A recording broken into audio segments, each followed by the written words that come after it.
Suami terakhir.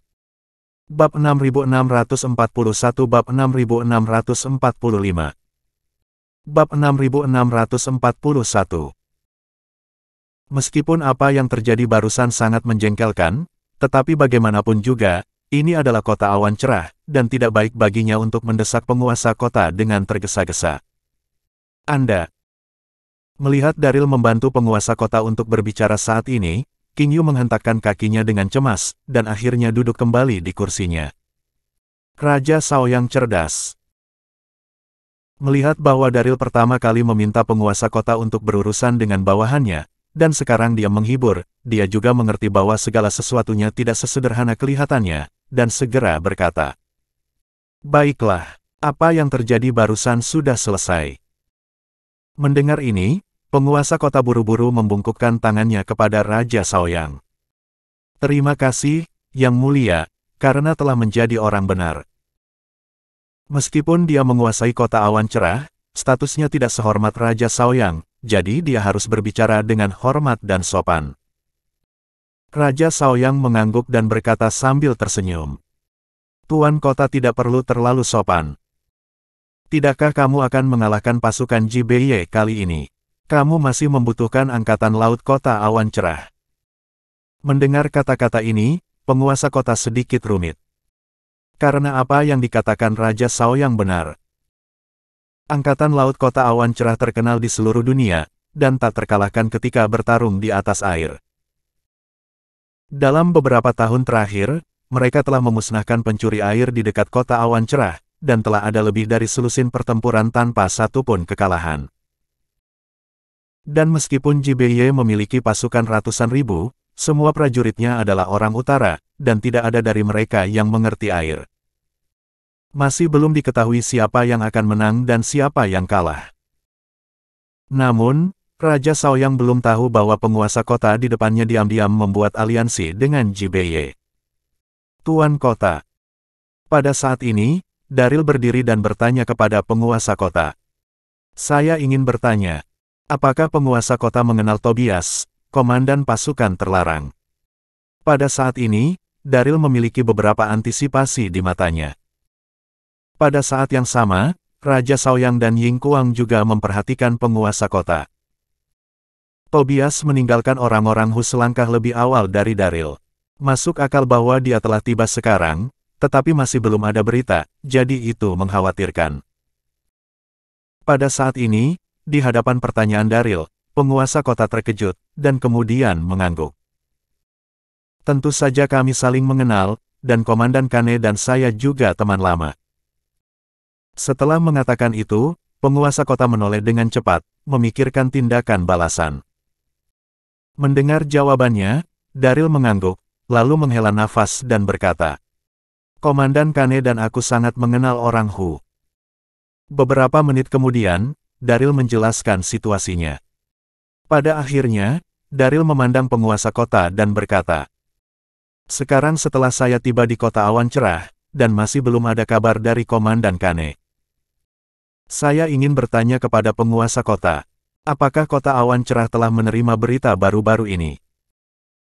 Pada saat ini, kepala penguasa kota menoleh dengan cepat, mengetahui bahwa kertas tidak dapat menahan api, dia mengambil napas dalam-dalam dan berkata perlahan, "Tuan, Komandan Kane tiba di kota awan cerah tadi malam, dan saya memerintahkan penjaga untuk menempatkannya di paviliun untuk beristirahat."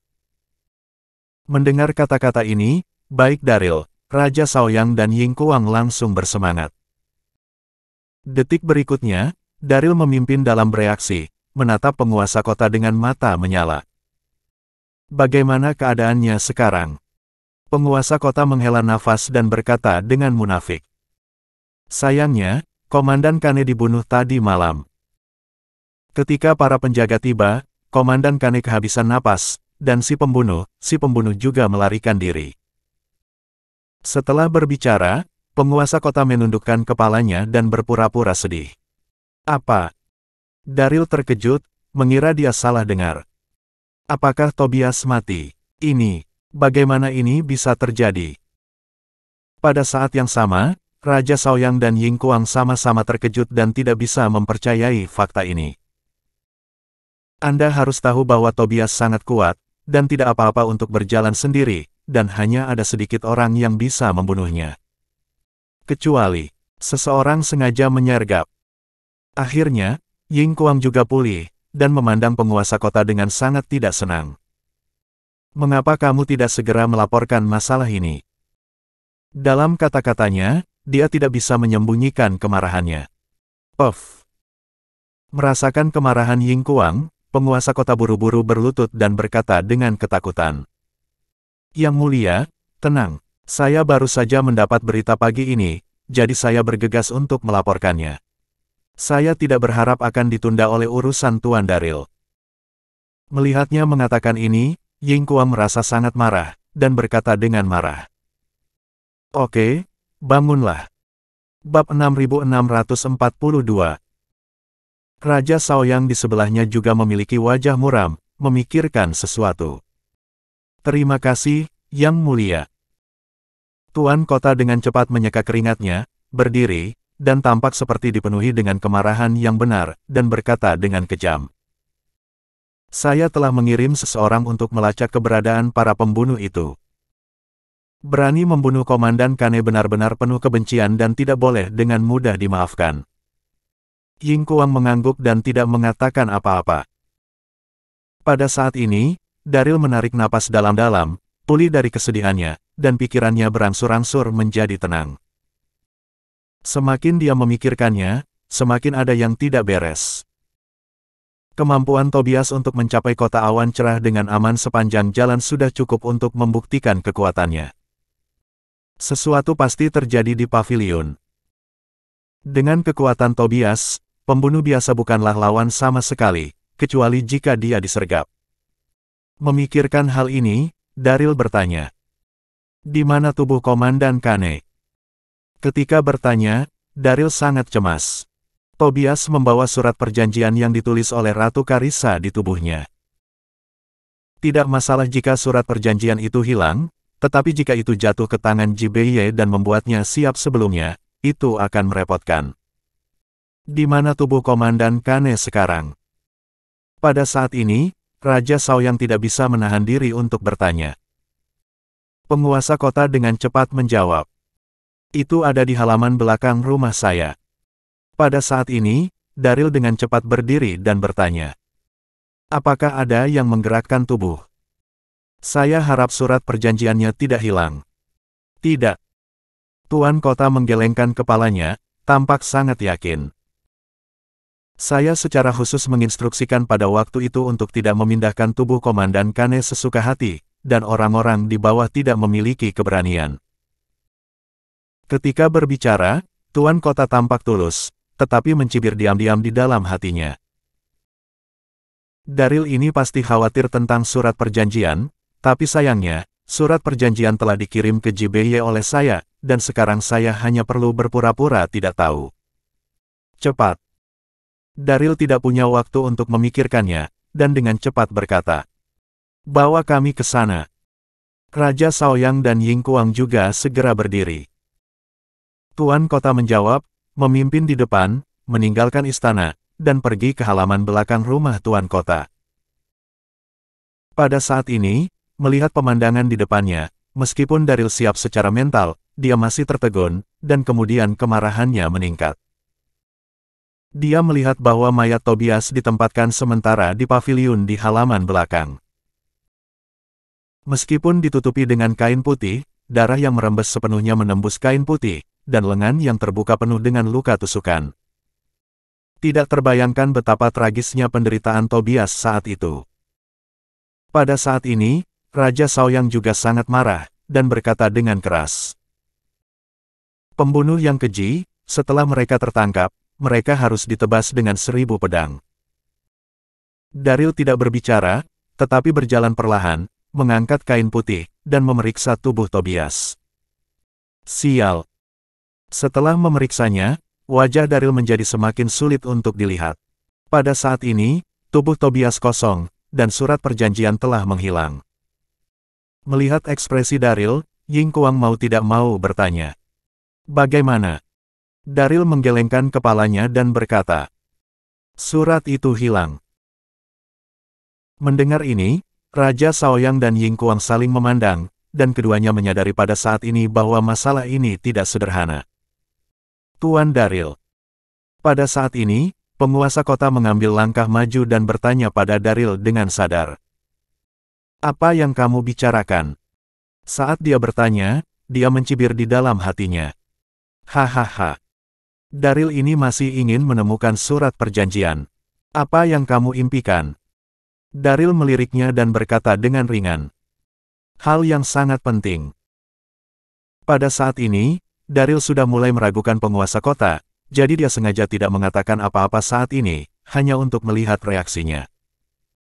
Penguasa kota tercengang, dan kemudian berkata dengan marah. Pasti para pembunuh yang mengambilnya. Benarkah?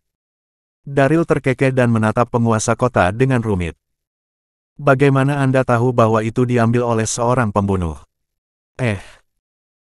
Ketika ditanya oleh Daril tiba-tiba, penguasa kota merasa sedikit panik, tetapi dia dengan cepat menjadi tenang dan menjelaskan sambil tersenyum. Tidak terlalu jelas. Orang-orangku belum menyentuh tubuhnya, bukankah itu karena para pembunuh mengambilnya? Setelah mengatakan itu, penguasa kota tidak memandang Daril, tetapi melihat ke bawah pada mayat Tobias, dan berkata dengan munafik. Komandan Kane, orang yang begitu cerdas dan jujur, telah mengalami akhir seperti itu. Ini benar-benar menyedihkan dan menyedihkan. Bab 6643. Komandan Kane, jangan khawatir. Aku pasti akan menangkap si pembunuh dan mengeksekusinya di depan rohmu untuk menghibur rohmu di surga. Saya harus mengatakan bahwa akting Tuan Kota sangat mirip. Ketika mereka mendengar ini, Raja Shaoyang dan Ying Kuang diam-diam mengangguk setuju. Namun, Daril tahu bahwa ini bukan pembunuhan sederhana. Pada saat ini, dia mengamati dengan cermat perubahan ekspresi penguasa kota. Melihat bahwa dia tampak sedih, tetapi matanya mengembara dari sisi ke sisi, dia jelas bersalah. Sial. Setelah menemukan ini, Daril segera menyimpulkan bahwa kematian Tobias terkait dengan penguasa kota.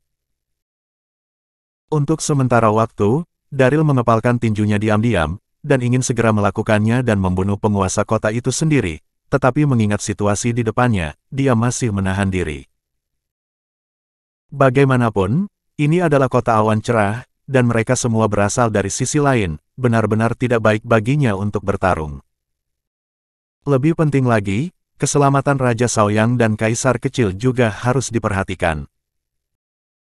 Memikirkan hal ini, Daril menarik napas dalam-dalam, menahan amarahnya, dan kemudian berkata kepada penguasa kota. Kalau begitu, saya akan mengganggu penguasa kota untuk menangkap pembunuhnya sesegera mungkin. Setelah berbicara, Daril berbalik ke arah Ying Kuang dan berkata, Yang mulia, mari kita kembali ke istana dulu.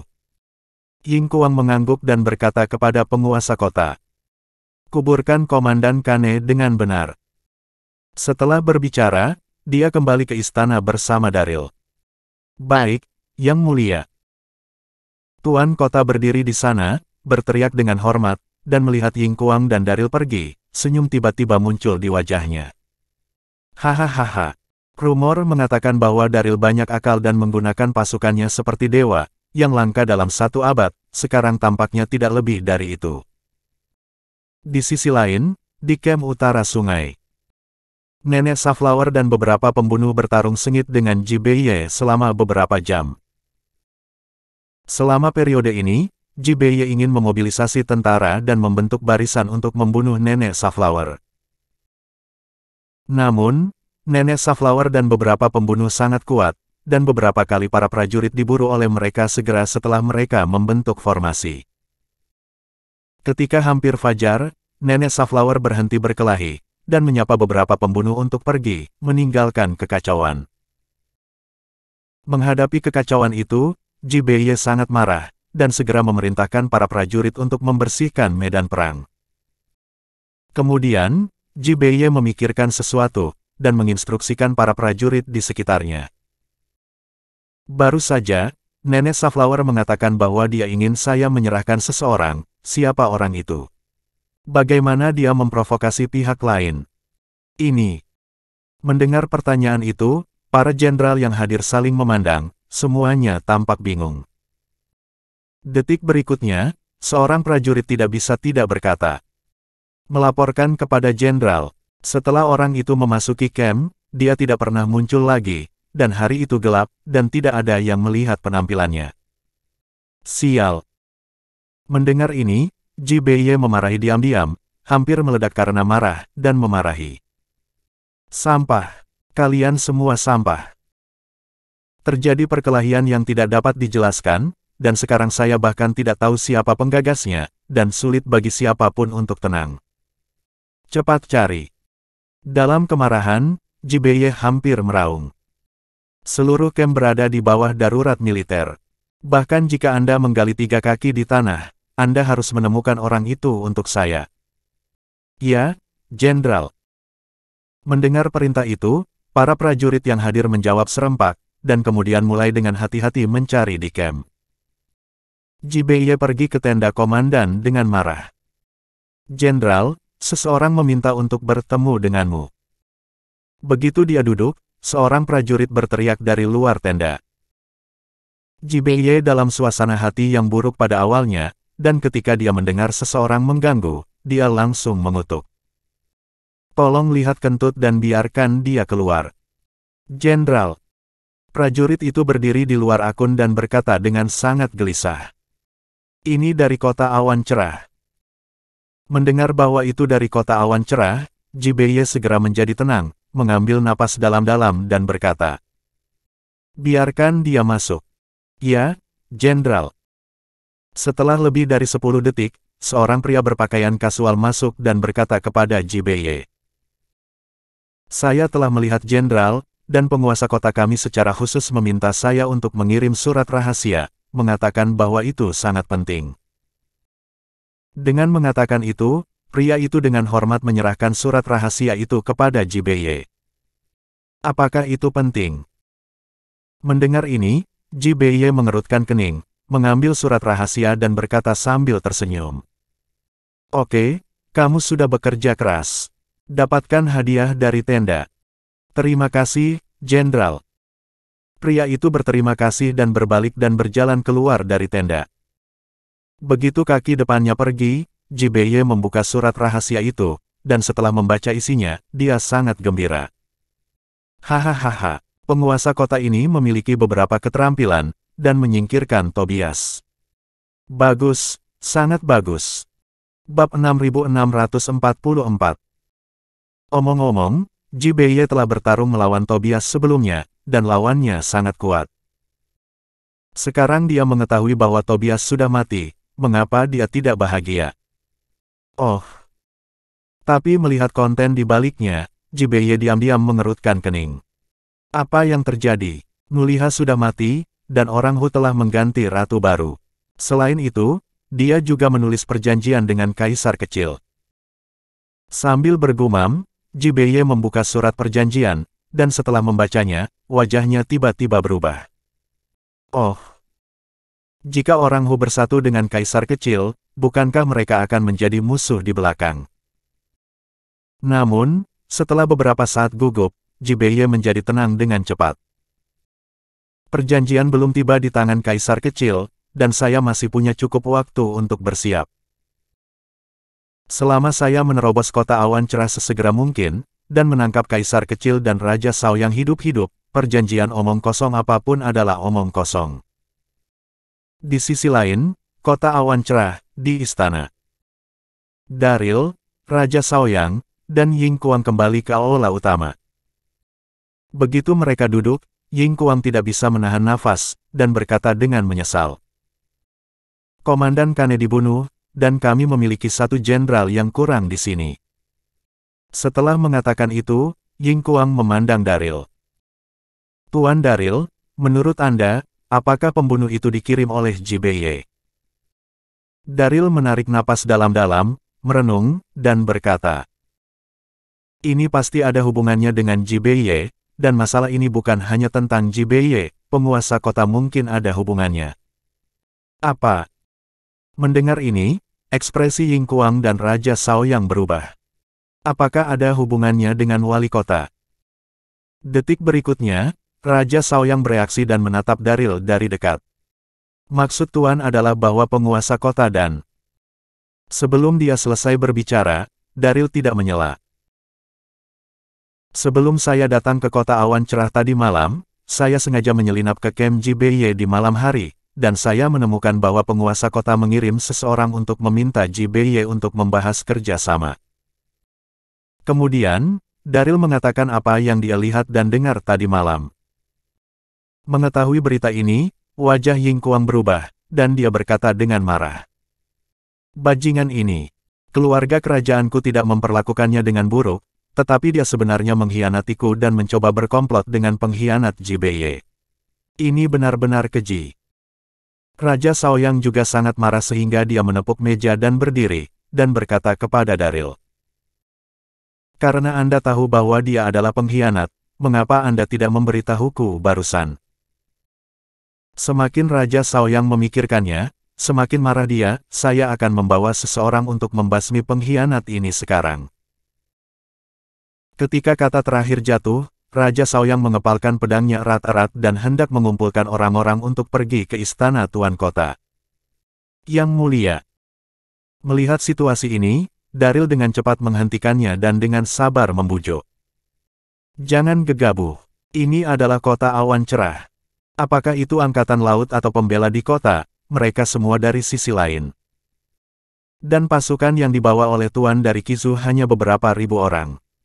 Jika kita benar-benar ingin merobek wajah mereka, hasilnya tidak akan dapat diprediksi. Lebih penting lagi, keselamatan yang mulia juga akan terancam. Ketika dia mengatakan ini, Daryl memiliki ekspresi yang tulus di wajahnya. Mendengar penghiburan itu, Raja Shaoyang menarik napas dalam-dalam, perlahan-lahan menjadi tenang, dan berkata, Tuan benar, saya ceroboh. Pada saat ini, Ying Kuang juga menjadi tenang dan berkata kepada Daryl. Tuan baru mengatakannya sekarang, apakah Anda sudah memiliki rencana? Meskipun dia masih muda, Ying Kuang sangat cerdas. Terlebih lagi, dia telah dikawal oleh Daryl sebelumnya, dan dia memiliki pemahaman, jadi Ying Kuang tahu dalam hatinya bahwa Daryl memiliki alasan untuk melakukannya. Ya. Mendengar kata-kata Ying Kuang, mata Raja Shaoyang juga berbinar. Dia tidak pernah berpikir bahwa Tuan Daryl bertindak tidak terduga, jadi dia harus memiliki tindakan balasan. Hahaha. Pada saat ini, Daryl tersenyum sedikit, dan memuji Ying Kuang. Yang mulia benar-benar berbakat. Anda langsung bisa menebaknya. Itu benar. Saya sudah memiliki rencana umum dalam pikiran saya, tetapi saya belum memikirkan secara spesifik. Setelah mengatakan itu, Daryl melihat meja pasir di depannya dan berkata, sebenarnya, selama kita bersatu, kita dapat menahan pengkhianat ini. Tetapi setelah menahannya, sulit untuk mengatakan apakah kita dapat sepenuhnya mengendalikan situasi di kota awan cerah. Jadi, cara terbaik, jangan panik untuk saat ini. Bukankah pengkhianat ini akan bekerja sama dengan Jibeye? Kita bisa membuat keributan tentang itu. Mendengar kata-kata ini, Raja Shaoyang dan Ying Kuang saling memandang dan tidak bisa mengatakan satu sama lain betapa senangnya mereka.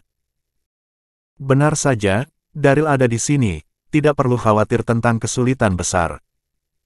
Bab 6645. Beberapa detik kemudian, Ying Kuang tidak sabar untuk bertanya. Apa yang maksud oleh Tuan? Daryl menghela napas ringan, berpikir sejenak, dan berkata.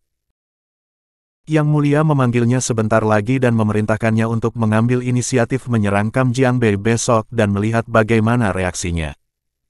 Oke. Ying Kuang mengangguk dan menjawab tanpa berpikir. Setelah bergaul dengannya sebelumnya, Ying Kuang memiliki kepercayaan penuh pada Daryl. Selama apa yang Daryl katakan, dia hampir patuh. Setelah bernegosiasi, Ying Kuang memerintahkan seseorang untuk memanggil penguasa kota. Beberapa menit kemudian, penguasa kota datang dengan tergesa-gesa, dan ketika dia datang kepadanya, dia berlutut dan berkata, saya melihat Yang Mulia memanggil saya, apakah ada masalah mendesak?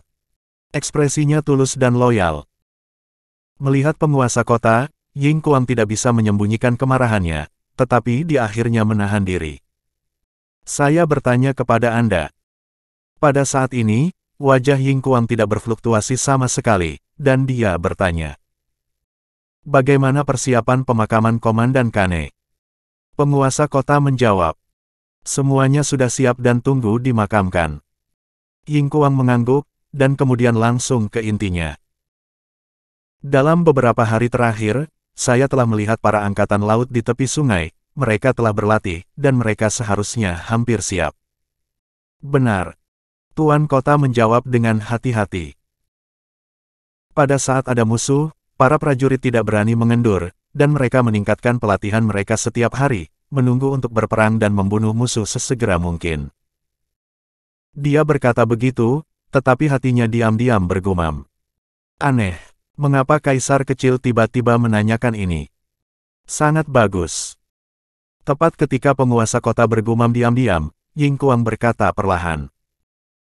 Ji Beiye, Chen Bing, Jiang Bei, sedang mengincar kota awan cerah, dan dia sangat arogan. Saya memerintahkan Anda untuk memimpin pasukan untuk mengambil inisiatif untuk menyerang besok pagi, kalahkan tentara musuh, dan tangkap Ji Beiye hidup-hidup. Saat mengatakan ini, suara Ying Kuang masih sedikit tidak dewasa, tetapi tidak dipertanyakan lagi dan penuh aura. Apa? Mendengar ini, penguasa kota membeku di tempat, menatap kosong ke arah Ying Kuang, berpikir bahwa dia salah dengar. Baru 2 hari yang lalu, Yang Mulia berkata, jangan bertindak gegabah. Bagaimana Anda bisa berubah pikiran dalam sekejap mata dan tiba-tiba ingin saya menyerang? Berpikir pada dirinya sendiri, penguasa kota berkata dengan hati-hati. Yang Mulia, lokasi kota awan cerah istimewa. Menurut pendapat saya, mempertahankan kota adalah pilihan terbaik. Jika... Sebelum dia bisa selesai berbicara, Ying Kuang menyela dengan dingin. Pada saat ini, mempertahankan kota itu baik, tetapi saya tidak ingin terlalu pasif. Ini. Mendengar ini, penguasa kota ragu-ragu. Melihatnya seperti ini, Ying Kuang dan Raja Shaoyang saling memandang, dan segera menentukan bahwa apa yang dikatakan Daril adalah benar. Penguasa kota di depannya benar-benar berkolusi dengan Ji Beiye. Jika tidak, dia tidak akan mendorong sesuatu seperti ini. Untuk sementara, Ying Kuang sangat marah, tetapi dia masih menahan diri dan berkata dengan dingin. Kamu tidak perlu ragu, besok pagi, segera menyerang. Ya, Yang Mulia. Melihat Ying Kuang bersikeras pada pendapatnya sendiri, penguasa kota sangat pahit, dan segera mengangguk setuju. Setelah itu, Ying Kuang menjelaskan beberapa kata lagi dan membiarkannya pergi. Sial. Segera setelah penguasa kota pergi, Raja Shaoyang tidak bisa menahan amarahnya, dan tidak bisa menahan diri untuk tidak memarahi. Melihat penampilannya barusan, itu seharusnya tidak salah. Dia diam-diam berkolusi dengan Ji Beiye. Ying Kuang menarik napas dalam-dalam dan berkata perlahan. Ketika pasukan Ji Beiye dikalahkan, dia dan Ji Beiye akan dieksekusi di hadapan makam Komandan Kane untuk menghibur jiwa yang setia. Setelah mengatakan itu, Ying Kuang memandang Daril. Tuan Daril, menurut Anda apa yang akan dilakukan pengkhianat ini? Hahaha. Daril tersenyum sedikit. Tentu saja, ini adalah pertama kalinya mengirim seseorang untuk memberitahu Ji Beiye agar pihak lain siap. Singkatnya, akan ada pertunjukan yang bagus besok. Ketika kita selesai menonton pertunjukan, kita akan membuat rencana untuk langkah selanjutnya. Mendengar ini, Raja Shaoyang dan Ying Kuang mengangguk bersamaan. Setelah itu, ketiganya mengobrol sebentar, dan Daril bangkit untuk pergi ke kamar sebelah untuk beristirahat. Setelah beberapa jam istirahat, Daril keluar dari kamar, dan hari sudah sore. Pada sore hari, ketika orang-orang lelah, istana menjadi sunyi, jadi Daril tidak mengganggu Ying Kuang dan Raja Shaoyang, tetapi meninggalkan istana sendirian. Di jalan di luar, Daril pergi jauh-jauh ke selatan dan datang ke halaman yang tidak mencolok. Halaman ini, dari luar, tampaknya mirip dengan rumah orang biasa, Tetapi sebenarnya itu adalah pangkalan rahasia yang didirikan oleh Dao Surgawi di kota awan cerah.